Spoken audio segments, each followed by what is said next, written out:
Stories are timeless. They can be told in the future and in its present and still be understood. We can take what authors interpreted from their times, which they put into their novels, and learn from the mistakes of their time to not fall into the same relapse in our current times. 1984, written by George Orwell, was a major influence in 1949 when it was written. Fast forward to 2014, Orwell's warnings of evils of totalitarian society in 1984 haunts us to this day. Orwell was living in a time where leaders such as Adolf Hitler and Joseph Stalin were coming to power. Orwell hated totalitarianism and political authority. Thus, he made the novel 1984, to show us if Adolf Hitler and Joseph Stalin were able to successfully spread in the 35 years, the lifestyle of 1984 wouldn't be too far-fetched in our future.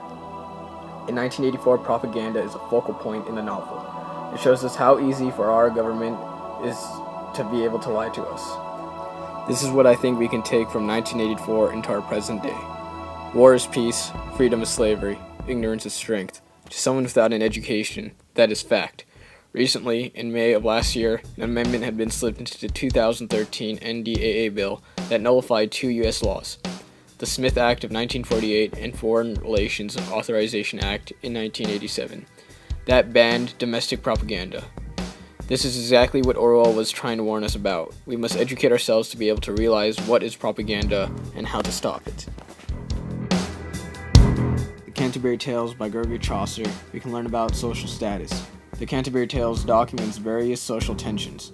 In the 1380s, concerns and interests, as well as a conflict between more cosmopolitan way of life and traditional values of the three-estate society are behind a lot of the conflict we see in the Canterbury Tales. The Black Plague killing most of the people and work was needed. Farm workers could now auction off their services to the highest bidder, which gave them more power. The quote I use is an example of a former lower-class person stealing an upper-classman's wife.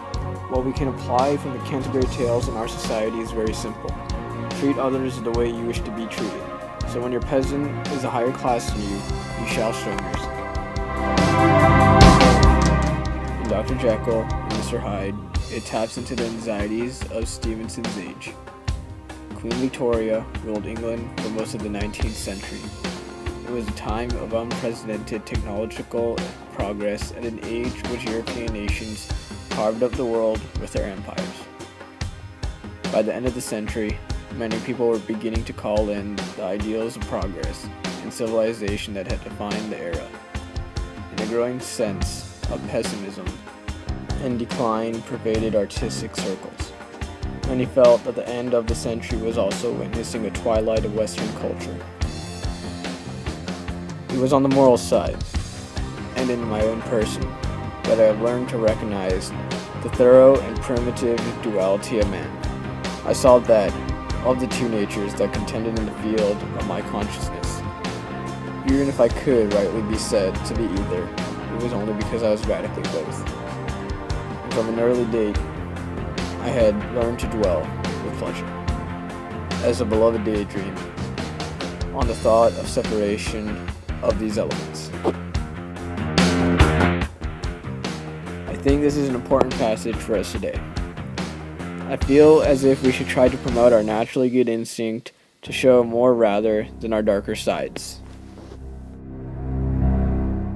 Stories are timeless. They can be told an infinite amount of times in the future and an infinite amount of times in the present, and still can be understood to the fullest extent.